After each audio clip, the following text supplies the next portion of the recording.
Allora, per testare Figaro o per collegarlo poi all'amplificatore esterno, un Figaro passivo, quindi 3FF MDF con un crossover al centro, o per testarlo durante i cantieri si utilizza un amplificatore. In questo caso diamo questo amplificatore, dietro verrà collegata all'alimentazione. Queste sono le porte dove inserire il doppino rosso-nero, in questo caso c'è per metterne fino a due cavi, fino a due speaker, io l'ho messo per uno, quindi ho messo il nero e il rosso col rosso. L'alimentazione è collegata a una presa di corrente normalissima,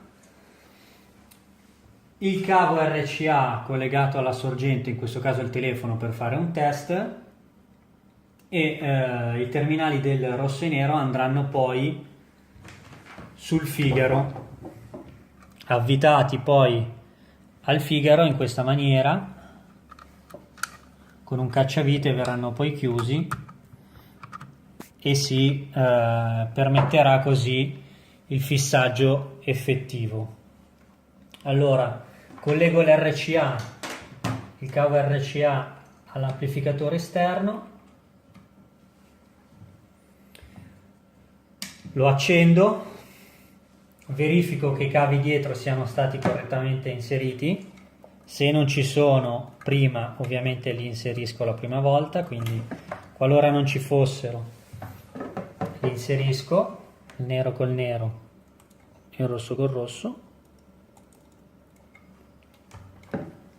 Cerco di rispettare il polo positivo e il polo negativo. Dopodiché è acceso, verifico che il volume ci sia, in questo caso lo metto anche abbastanza alto. Accendo il telefono e lo preparo con una canzone che faccio partire e poi inserisco, avvito, o in questo caso faccio banalmente la prova.